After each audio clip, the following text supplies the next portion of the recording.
It was July 11th, 1943. Above the churning, moonlit waters of the Mediterranean, the C-47, known simply as Geronimo, sliced through the humid night air. Inside the cramped cockpit, Captain James R. Farris fought the yoke, his knuckles white. Beside him, Second Lieutenant Joseph P. Baxter scanned the blackness. They were carrying the second wave of paratroopers for Operation Husky, the invasion of Sicily. Below them, the sea was alive, not with simple waves, but with the immense dark shapes of the Allied invasion fleet. This colossal floating arsenal of battleships, cruisers, and destroyers was supposed to guarantee them safe passage through an established air corridor for the night drop. Then, the night erupted. A destroyer, its silhouette momentarily clear against a burst of light, opened fire. Then another ship joined in. Then another. The sky, which moments before had been empty save for the steady drone of radial engines, now filled with hot, red tracer rounds. Baxter watched the naval gunners below, their actions horrifyingly mechanical, as if they were simply potting flight ducks. The slow, unarmored transport was an easy target. The first impact sounded like sledgehammers tearing through sheet metal, sickeningly close to the main cargo door hinges. "We're hit!" Farris yelled, wrenching the controls into a violent evasive turn, diving toward the water. The aircraft shuddered, but the barrage intensified. The red streak seemed to converge directly on them. Then came a sound unlike the flacker, heavy, tearing metallic crunch. The cargo pack, jettisoned from a neighboring C-47 that was likely taking heavy fire, struck Geronimo mid-air. Baxter felt the plane lurch violently, spinning at a right angle, the controls fighting Farris, nearly tearing the yoke from his grasp. The collision had ripped away a section of the fuselage, exposing the interior to the rushing wind. Farris glanced back, seeing the tracers still stitching the air. They'd watched 3 other C-47s already burning on the water or the land below. They were crippled, but they were still flying. They held the altitude low, desperately trying to use the terrain and the smoke for cover. The paratroopers, already shaken by the chaos, needed the green light now. Farris held the plane steady for the agonizing moments required for the stick to jump.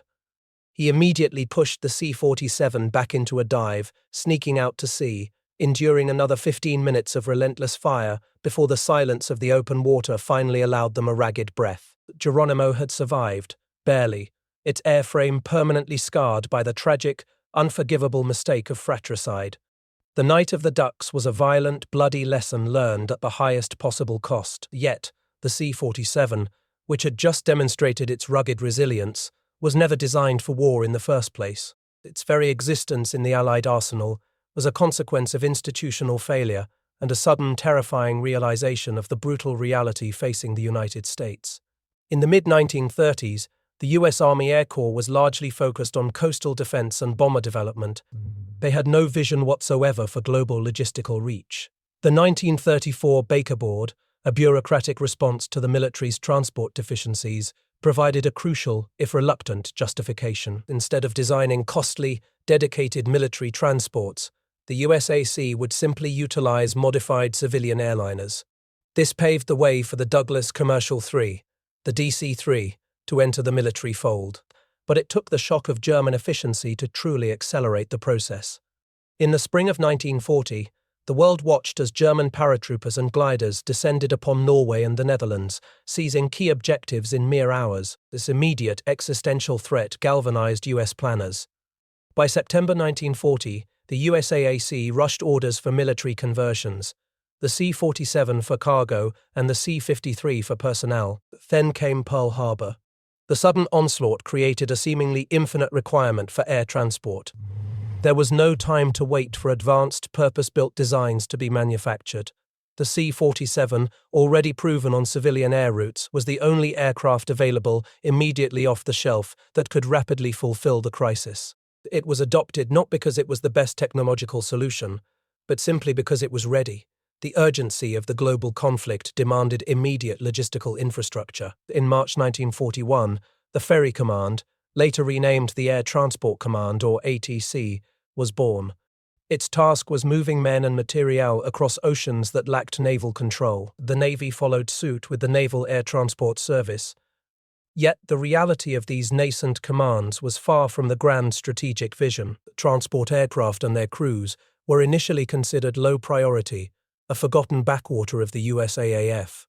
When the first American troop carrier groups deployed to the North Atlantic route in August 1942, they were critically short-handed, aircraft were scarce, navigators were often fresh out of basic training, and the bases they flew from were rudimentary strips hacked out of remote landscapes. Pilots, many of whom were volunteers drawn from the dusty world of barnstormers, crop dusters, and grizzled Great War veterans, soon found themselves scorned by the real USAAF fighter and bomber jockeys. One pilot, flying the grueling North Atlantic route, remembered staring at the hastily fitted auxiliary cabin tanks. He realized those tanks were the only things separating him from an icy mid-ocean ditching. The navigational aids were primitive, and the weather forecasts often useless. The volunteers, many of whom were terrified non-military personnel thrust into combat zones, soon christened the ATC the airline of terrified civilians. Their missions were not glamorous paratroop drops. They instead faced the unceasing, brutal grind of moving high-priority cargo engines, munitions, blood plasma across routes where navigational errors meant certain death. They were the essential, ragged edge of the Allied logistical lifeline, flying the proven, reliable C-47. This was an aircraft whose availability and adaptability, not its technological superiority, had suddenly made it the most pivotal machine in the war. The C-47 arrived in the North African theatre of operations not as the vanguard of a new military doctrine. It was an emergency response to a logistical nightmare. The formation of the Air Transport Command and the Troop Carrier Command had, by 1942, established the skeleton of a global air network, but the muscle memory for tactical combat transport was non-existent. The true test of the Goonie bird was not in the pristine air of training maneuvers, but in the sand-choked, infrastructure-starved crucible of the Desert War. The invasion of North Africa, Operation Torch, in November 1942, was the Goonie bird's baptism by fire. The goal was to rapidly seize key airfields and ports like Oran and Algiers. They had to deny those assets to Vichy French forces before the Germans could reinforce the region. The American troop carrier groups, flying their C-47s, undertook the longest-range air assault of the war up to that point. It was a journey of 1,100 miles, carrying paratroopers over vast stretches of water and hostile territory. The operation was a chaotic, brutal rush. Captain John G. Evans, piloting a C-47 on November 7, remembered the takeoff for Lasenia. The visibility was so poor in the pre-dawn darkness that his formation immediately fractured. He navigated by the most primitive radio markers, his wingman lost, later discovered to have landed in neutral territory. Evans pressed on alone. As he approached Tafaraoui airfield, the sky was a confusion of signals that received a warm reception from Allied transports, a flurry of panicked recognition lights. But that was immediately followed by genuine unpleasantly close. Then the true horror began. Captain Evans later recalled that all hell broke loose. A fast and deadly Vichy fighter materialized out of the gloom. Hot red tracers began to tear through the thin aluminum skin of the Goonie bird like fire through paper. Evans reacted instinctively, violently throwing the heavy transport into desperate evasive maneuvers, diving and half-rolling, pushing the yoke until the airspeed indicator hit 165 miles per hour as they scraped the desert deck. His engineer, Sergeant Howard J. Ryerson, shouted. The cabin became a symphony of chaos. The roar of the massive engines fought the wind ripping through the holes, mixed with the shouts of the crew and the sickening rattle of enemy fire. Somehow, Evans managed to ground-loop the battered plane onto a stretch of scrubland. The crew spilled out and organized themselves under heavy fire. They were picked up hours later, flown into Tafaraoui, just in time to witness an unforgettable field artillery barrage. The immediate aftermath of Operation Torch saw the Goonie bird transition from troop deployment to pure, unrelenting logistics. The desert offered no respite, infrastructure was non-existent, and winter rains would soon turn the few roads into impassable quagmires. American troop carrier groups commenced operations in Egypt, supporting the British Desert Air Force's advance by shifting entire units forward by air. In one critical instance, 6 transports delivered 11,000 gallons of aviation fuel to Tobruk. That single mission, executed by air, would have taken weeks and risked dozens of trucks if attempted on the ground. The C-47, already proving its operational capacity, was now tasked with sustaining the entire fight. The environment itself became a relentless enemy. The desert heat, the abrasive sand, and the constant operational tempo hammered the aircraft mercilessly. Maintenance became a brutal, improvised ballet of survival. This pressure was acutely felt by the crews flying the workhorse named Sugarpuss. The aircraft was constantly cycling through missions, its airframe already bearing the scars of combat and the partially stripped invasion stripes from the initial assault. The engines, 1,500 horsepower Pratt & Whitney radials, demanded constant attention. The fuel lines, subjected to extreme vibrations and temperature swings, were notoriously fragile. That one afternoon, flying a critical resupply run deep into Tunisia, the crew chief noticed an ominous, sharp smell of gasoline mixing with hot oil and sweat in the cockpit. Sergeant Porto, the flight engineer, immediately traced the source to a leaking fuel line vibrating loose near the main spar. This was no minor drip. It was a steady seep that, under the strain of flight and the proximity of the hot exhaust stacks, threatened to ignite a catastrophic mid-air fire. Porto did not have the luxury of landing. They were over hostile mountainous territory, carrying high-priority munitions. He grabbed his toolbox, pulling out a coil of fine-gauge wire and a roll of heavy friction tape. He had to work in the cramped, wind-buffeted access space with the roar of the radial engine inches from his ear. The aircraft shuddered and bucked through the thermals. Cold, slick fuel coated his hands as he meticulously worked the metal line. He could not use a torch, as the risk of explosion was too high. Relying instead on sheer field ingenuity, Porto used a small, specialized clamp to temporarily stop the flow. With meticulous frozen fingers, he spliced the leaking section with a small, carefully shaped piece of sheet metal. He then wrapped the entire assembly tightly, with dozens of layers of friction tape, sealing it against the pressure and vibration. He worked for 20 agonizing minutes, the stench of fuel thick in his nostrils.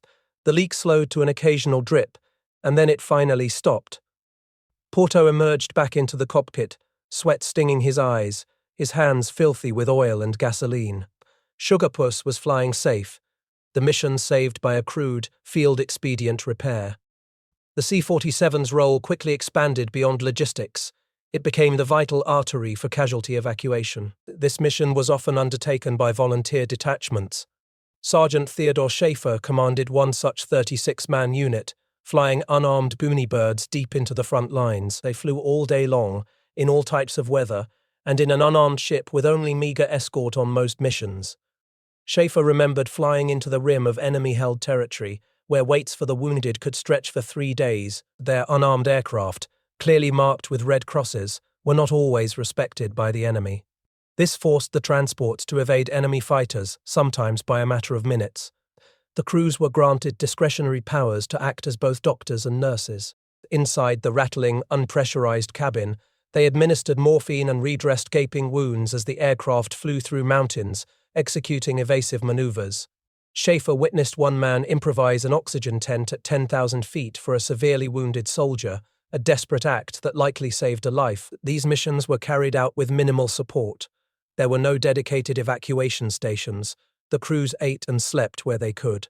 Cold sea rations were a delicacy, and a good many times they went without meals, Schaefer noted.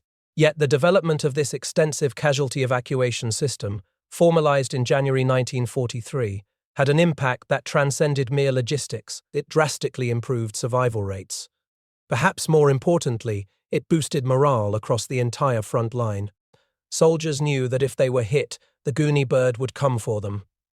The C-47 transformed from a mere transport into a symbol of Allied commitment and a genuine lifeline. It had arrived in North Africa as an unwanted civilian adaptation, but it left as the indispensable workhorse of modern warfare.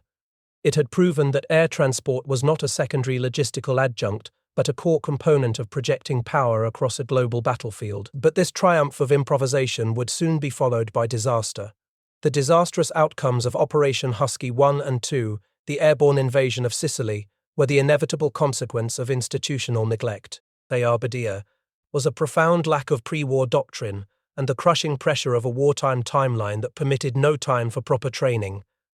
The Allied High Command, desperate to seize the island, chose to override all caution. They specifically ignored Major General Matthew Ridgway's urgent recommendation for safer daylight operations for his 82nd Airborne Division. The decision was made to proceed with mass night airborne assaults. This relied on improvised tactics and aircrews who lacked fundamental training in night formation, flying, and navigation. One troop carrier wing deployed without even basic glider towing training. Another wing, tasked with the initial paratrooper drops, struggled with inadequate equipment. The Royal Air Force, possessing slightly more experience in airborne logistics, had already criticized the flaws in the American troop carrier tactics. Yet, the operation proceeded under the crushing weight of expediency. The first lift, Operation Ladbroke, was a harbinger of the chaos to come. The 105 Goonie birds towed 137 gliders, a mix of fragile American craft and heavier British horses. The mass takeoffs created brownout conditions on the airfields, blinding the pilots in the dust and darkness. Mandatory radio silence, intended to preserve surprise, prevented any reorganization. This immediately led to formations intermingling and near mid-air collisions. Understanded, high winds aloft and critical navigational errors caused the pilots, many lacking dedicated navigators, to miss their checkpoints over Malta. Gliders were released too far offshore or at excessive altitudes. Many glider pilots, realizing they were doomed to a sea landing, released themselves in desperation. Their small, silent craft plummeted directly into the dark, unforgiving water. Operation Husky I, the paratrooper assault, was only marginally better than the catastrophic glider drop. 226 C-47s carried the first wave, but the target drop zones were already obscured by thick smoke from the naval bombardments and total darkness. The transport planes were forced into a tight, dogleg course around the massive invasion fleet to avoid the warships below. This evasive maneuver caused the formations to shatter, and the pilots became hopelessly scattered. The paratrooper units landed in militarily insignificant groups, often miles from their intended objectives. Now we return to the darkness over the Mediterranean, where the air crews faced a second, more terrifying threat. Dozens of C-47s, including the Geronimo, found themselves caught in a storm of friendly fire during Operation Husky II. This crucial reinforcement mission involved 144 C-47s carrying 2,000 troops. The air crews were utterly exhausted from the previous night's struggles, yet they had been given a guarantee of clear passage over the fleet. That guarantee dissolved instantly into fratricide. Captain Wilfred S. Rees, piloting the C-47 High Babe, witnessed the horror unfolding below him. He saw hundreds of dark, bulky objects, the Allied warships and landing barges, spread across the water. Despite the transport pilots flashing recognition lights and firing flares, the naval forces opened fire. The command structure below was either tragically unresponsive or entirely confused. The slow, tight formations of the C-47s were, as the weary crews would bitterly note, easy targets. The barrage was ceaseless, a terrifying curtain of fire rising from the sea. FO Captain James R. Farris and 2nd Lieutenant Joseph P. Baxter in Geronimo, the night became a continuous battle against the controls. Their earlier mid-air collision had torn away part of the fuselage. The aircraft was already vibrating violently from the near-catastrophic hit, feeling hopelessly entangled, a twisted mess of metal and static lines.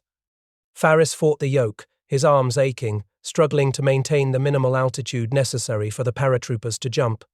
The air was thick with the acrid smell of burning insulation and cordite, and the wind tore through the broken fuselage, freezing the crew in the humid night.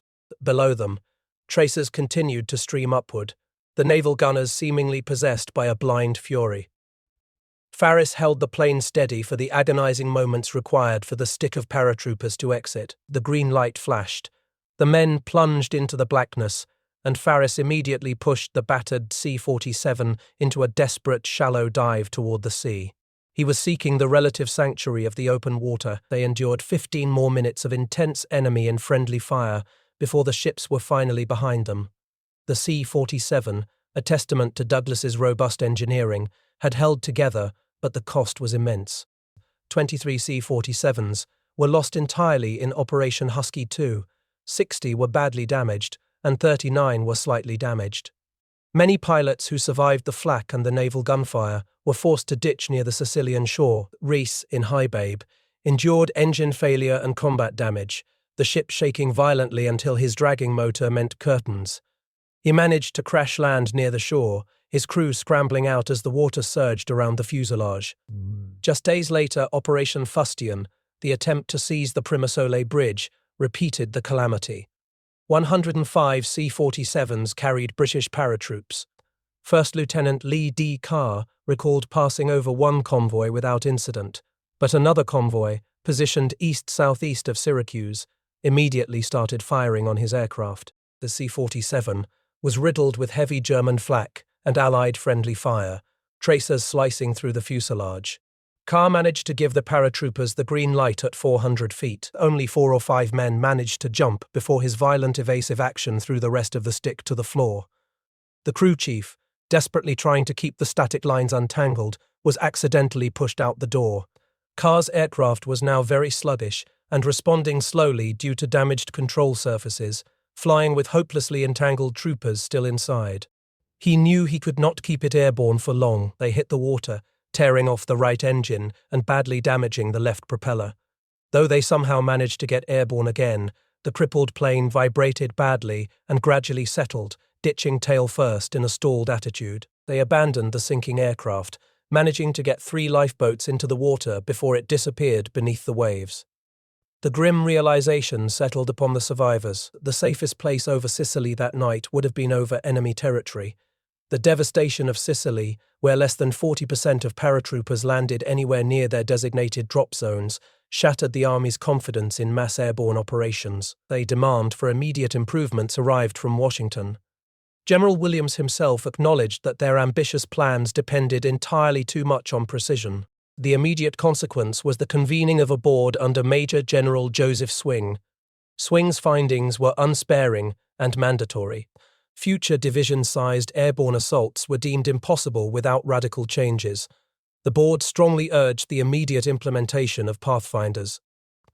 These specialized teams would be dropped 30 minutes ahead of the main force, using lights and T-markers to accurately illuminate the drop zones. New radio navigation aids, 5G radio direction-finding beacons, Rebecca receivers and Eureka transmitters were rushed into production and training, even though their effectiveness was far from guaranteed. The Troop Carrier Command, reeling from its horrific losses, now had a dual mandate. They had to train the Pathfinders for complex night operations while simultaneously flying critical transport roles. This included casualty evacuation and the initial delivery of fuel and munitions to newly liberated airfields. The failures of Sicily had exposed a profound doctrinal gap, but they had also forced the necessary brutal lessons upon the command. The crews of the C-47s, who had paid the highest price for the mistakes of command, would now be the ones to implement the changes. They would ensure that the next great airborne assault would not descend into another tragic storm of friendly fire. The aftermath of Sicily was a period of frantic, high-stakes adaptation. The spectre of fratricide and the chaos of scattered drops hung over the Troop Carrier Command, demanding immediate, wholesale doctrinal reform. General Williams' stark assessment became the unofficial mantra of the training cycle. The core solution was the Pathfinder concept, which required the C-47 groups to urgently form specialized flights of 3 aircraft. These aircraft were tasked with dropping the 82nd Airborne's Pathfinders 30 minutes ahead of the main formations. The teams would mark the drop zones with lights and T-markers, guided by the newly introduced cutting-edge radio navigation aids. 5G radio direction-finding beacons, Rebecca receivers, and Eureka transmitters. This immense training challenge was immediately complicated by the war's relentless demands. The Troop Carrier Command was simultaneously pressed into vital transport roles, flying casualty evacuation and delivering fuel and munitions to forward strips, the C-47s.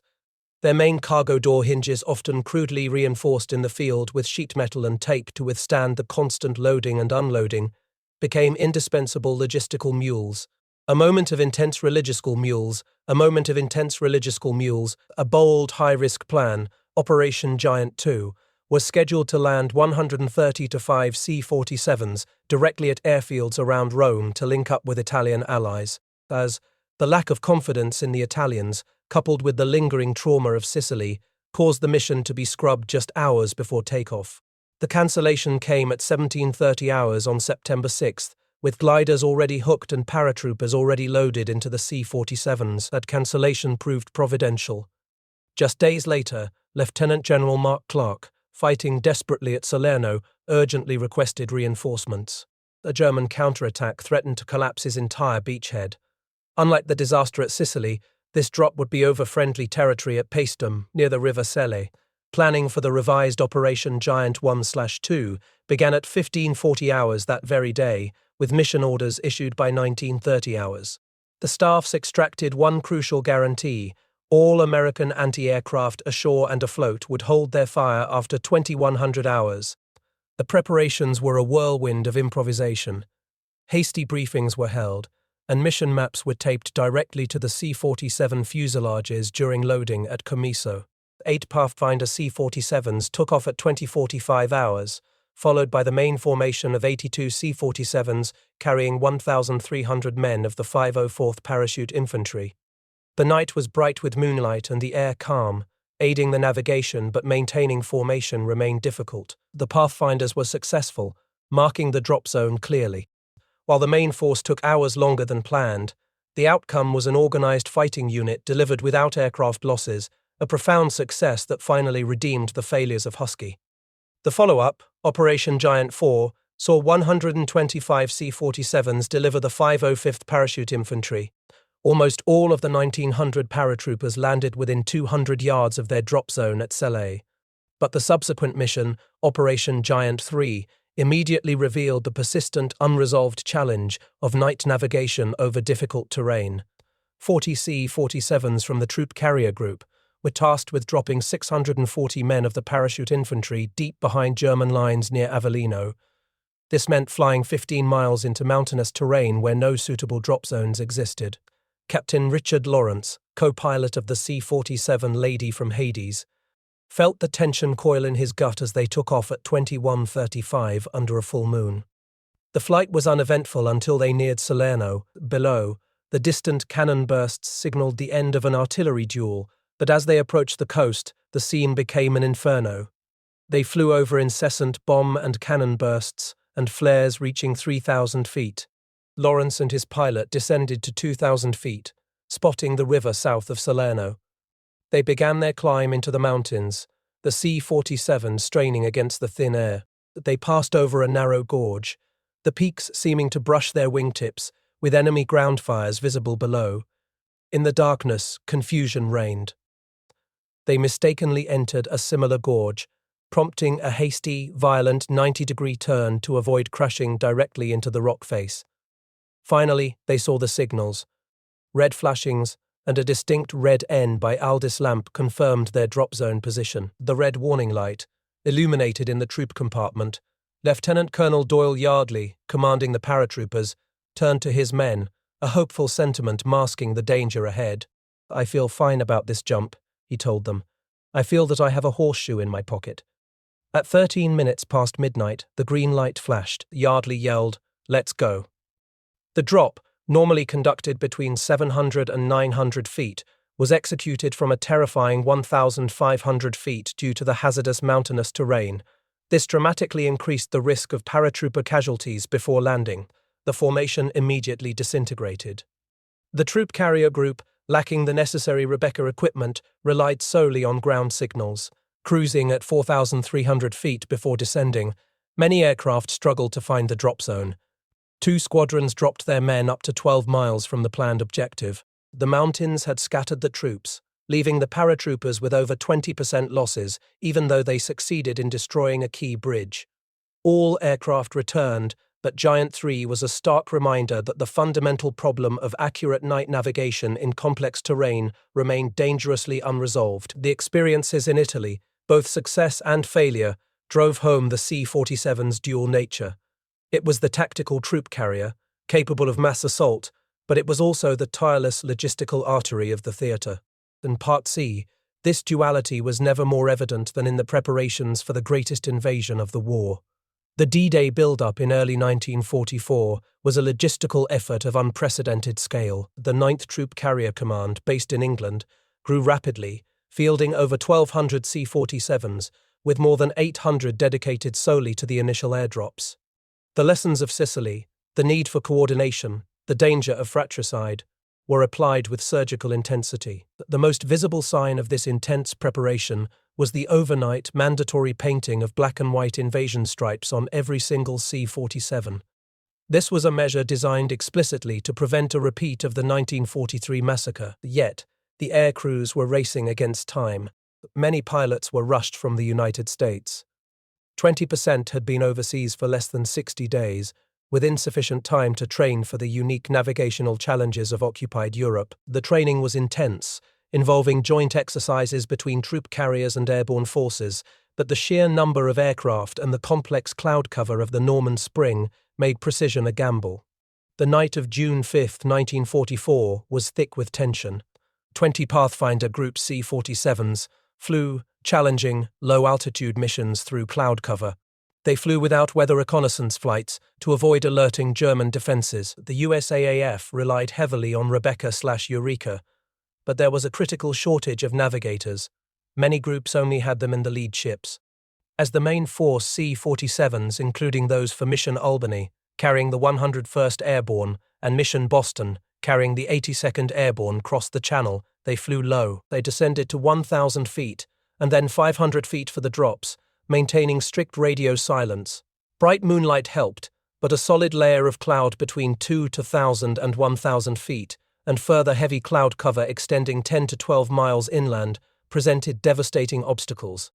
The planned precision dissolved into chaos. Clouds, parachutes, gliders, and formations intermingled. Only one of the 6 designated drop zones was properly marked. The Pathfinders were unable to reach the remaining 4. The C-47s emerged from the clouds into a maelstrom. The Germans, now fully alerted, opened fire with everything they had as the slow-moving transports flew low. The C-47s, struggling in turbulent air and 30-knot gusts, became easy targets.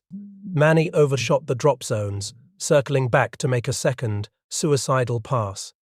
One jumpmaster insisted on a third pass, and the aircraft was promptly shot down.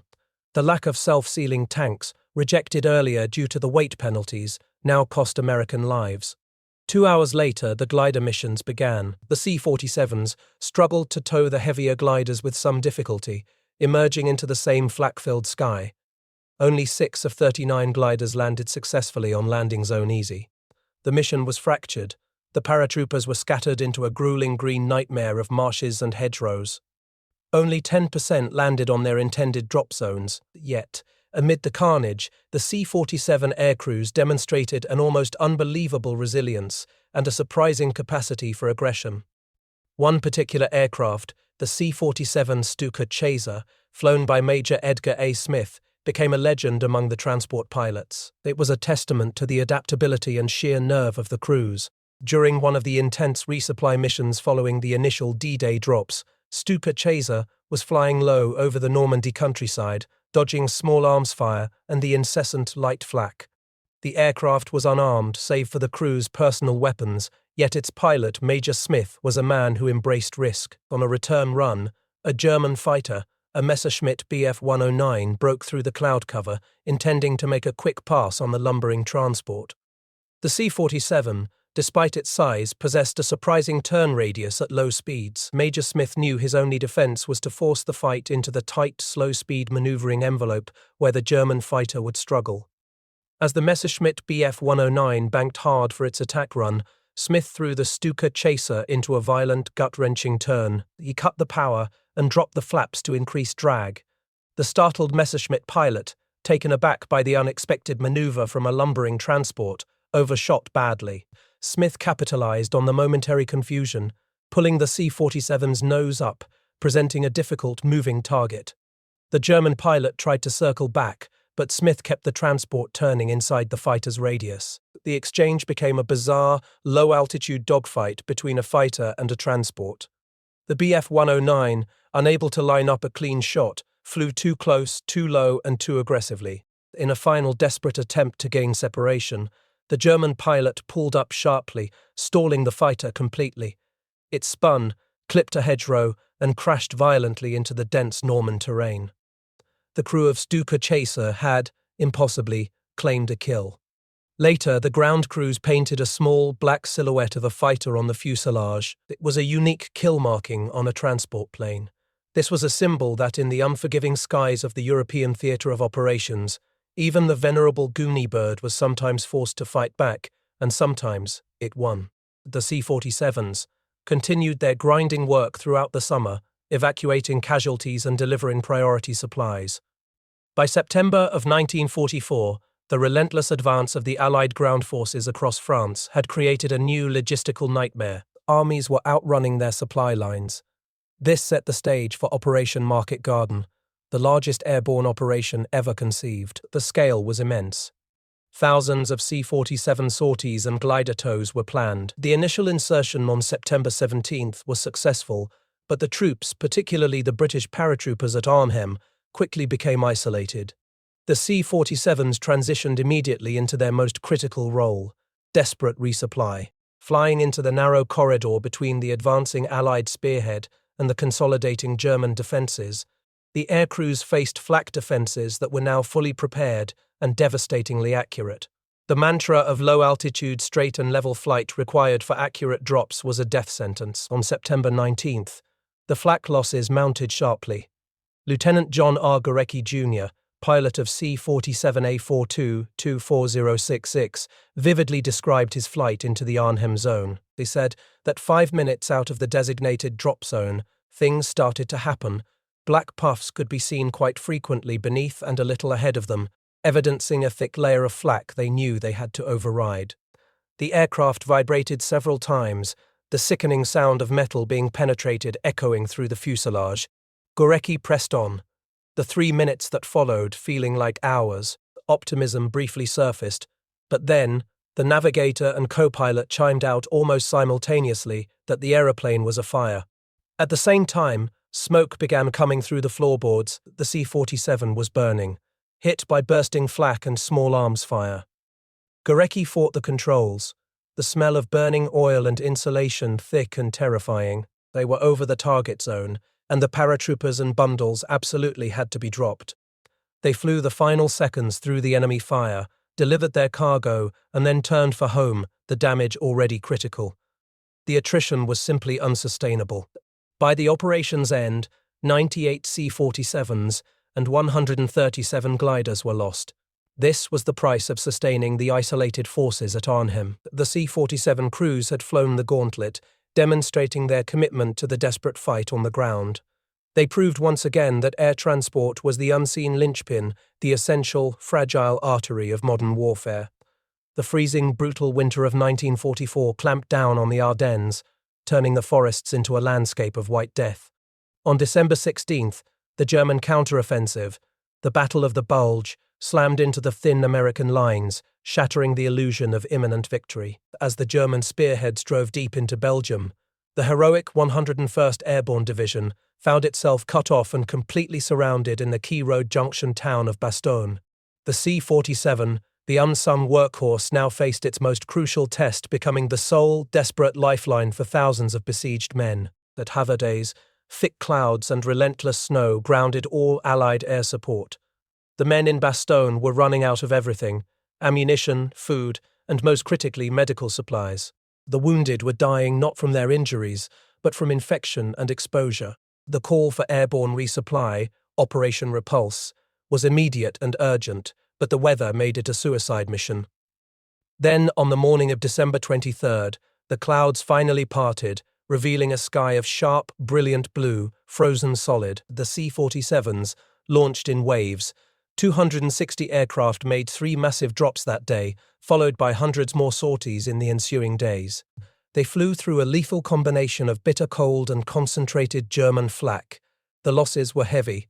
19 C-47s were shot down during the critical Bastogne missions, but the supplies poured in. Yet, one need remained desperate and immediate: surgery. The 101st had surgeons but no facilities, and the severe cold meant swift amputation or complex repairs were impossible without specialized equipment. Command decided on a mission of unprecedented risk and humanitarian necessity: fly a volunteer surgical team directly into the besieged perimeter. The burden of this mission fell to First Lieutenant Ray Ottoman, piloting C-47-42-92-72, Haight, christened 8-Ball Charlie. This was not a parachute drop. The team and their heavy equipment were loaded into a Waco CG-4A glider, which 8-Ball Charlie would tow through the flak corridor and release near the perimeter. They hoped the glider pilot could land intact on the frozen, shell-pocked ground. Christmas Day, 1944. The air was frigid, and the clear visibility was a double-edged sword that offered the Germans perfect targeting conditions. Ottoman sat in the cockpit, the glass cold against his cheek, the powerful Pratt & Whitney engines of 8-Ball Charlie roaring, the tow rope stretching taut behind them. He could feel the weight of the mission, not just cargo, but the lives of the doctors, nurses, and the thousands of wounded men waiting below. They flew low, skimming the snow-covered forests. The silence in the cockpit was broken only by the engine noise and the strained breathing of the crew. As they neared the Baston perimeter, the world outside erupted. The German flak batteries, having tracked the relentless flow of C-47s, were waiting. Black puffs of exploding cordite blossomed around them, close enough to rock the C-47 violently. The air smelled of burnt powder and ozone. Ottoman fought the controls, executing the shallow, weaving maneuvers he had learned in the desperate skies over Sicily and Normandy, trying to protect the fragile glider being pulled behind. He knew that the glider, carrying the surgical team, was an unarmored plywood coffin if hit. He could not evade too violently, or the tow rope would snap, sending the glider spiraling to earth. They passed over the outermost line of the American defense, a hellscape of snow, craters, and burning trees. The ground fire intensified, tracers, machine gun fire, and the steady pounding rhythm of 20mm cannon. The C-47 was jarred repeatedly, but the hits remained glancing. Finally, Ottoman reached the designated release point and gave the critical signal. His co-pilot hit the release lever, and with a metallic thunk, the tow rope dropped away entirely. The glider, now eerily silent, banked sharply, diving toward the small, cleared field near the 101st's command post. Ottoman watched for one brief, agonizing moment as the glider pilot fought the wind and the frozen terrain. It slammed down hard, but miraculously, it remained intact. The surgical team had arrived. Ottoman immediately banked 8-Ball Charlie away, pouring on the power, pushing the engines to their absolute limit to escape the German flak trap. The mission was a success, a testament to the C-47's resilience and the sheer nerve of its crew. This action cemented the Goonie Bird's legacy not just as a troop carrier, but as a flying ambulance, saving lives where all other avenues had utterly failed. The Battle of the Bulge bled into the new year, but the C-47 had held the crucial logistical line. As the winter finally retreated, the Allies began preparing for the final, decisive blow, crossing the mighty Rhine River into the German heartland. This last great strategic offensive, known as Operation Varsity in March of 1945, demanded the C-47's capabilities be stretched further than they had ever been before. The operation was massive, involving 264 C-47s, supplemented by C-46 transports and nearly 2,000 gliders. Their goal was simple: secure the Dias Fortewald and provide a secure bridgehead for the advancing ground forces. The 9th Troop Carrier Command introduced a technique previously considered far too risky for combat: the controversial practice of double-towing gliders. 600 C-47s from one dedicated wing were tasked with pulling 2 CG-4A gliders each. This increased the logistical capacity exponentially, but it put immense and dangerous strain on the aging transport aircraft. Second Lieutenant Wesley M. Colby, piloting C-47 serial number 41243025, known simply as Mary, felt that strain acutely. On the clear, cold morning of March 24, 1945, he taxied out knowing his C-47 was dangerously overloaded. The approach to stalling speed was noticeable several times on the way to the landing zone, the airframe shuddering violently under the immense drag of the two gliders. As they approached the Rhine, the sky ahead was completely choked with the smoke of continuous artillery and bombing. Colby noted that every single ground structure was ablaze. The visibility dropped to less than a single mile, forcing the formations to fly dangerously close together. The sun, high above the smoke layer, beat down, making the cockpit extremely warm. Colby gripped the yoke, his knuckles white with tension. The flak was heavy, but unlike previous assaults, the Allied air cover was overwhelming, with P-51s circling like guardian angels. As they crossed the Rhine at 12:30, 2 hours, assault boats visible far below, Colby released his double tow. Instantly relieved of the immense drag, the C-47 surged ahead. Just seconds later, Colby witnessed the terrible price of daylight precision. AP-51, flying close cover, took a direct hit from German anti-aircraft fire and exploded violently. The tension in Mary's cockpit was palpable and immediate. Colby's radio operator's face was slick with cold sweat, because they all knew their unarmed aircraft offered minimal protection against the concentrated German batteries below. The low airspeed and altitude required for the glider release had exposed them to the full wrath of the enemy. Colby successfully executed an evasive maneuver to avoid the heavily defended town of Wesel, and then, suddenly, they were clear. Looking back, they saw the vast, continuous stream of transports stretching across the entire sky, an unbroken line of American power projection. Colby realized he was watching a huge supply bridge being constructed for the advancing armies. The rest of the return flight was uneventful, marked by the simple, profound relief of a job completed. The operation proved a tactical masterpiece, with 80% of all supplies recovered, making it the most accurate airdrop of the entire war. The successful Rhine crossing broke the back of the German resistance for good. The C-47s immediately transitioned into the continuous grinding logistical support required for the final push across Europe. They airlifted over 50,000 tons of fuel and 20,000 tons of supplies into Germany in April of 1945 alone, and evacuated over 2,600 casualties daily. When the war finally ended in May of 1945, the C-47's job was far from over. Post-war, the USAAF utilized the aircraft for the immediate critical tasks of peace. They airlifted troops to Norway and Denmark to disarm German forces, and conducted extensive airlifts across Europe to repatriate Allied prisoners of war and displaced persons. The establishment of the European Air Transport Service and the homebound airlines for transatlantic repatriation, the C-47 Skytrain, a military derivative of a 1930s civilian airliner, had emerged from the chaos of 1941 to become the indispensable backbone of Allied global power. It was never the most advanced or best-suited design, but its rugged reliability, adaptability, and sheer availability overcame the Army Air Force's initial planning failures. It had proven that air transport was not merely a logistical adjunct, but a transformative dimension of modern warfare. The cost was immense. 682 C-47s lost in the European theatre, and 244 in the Mediterranean theatre.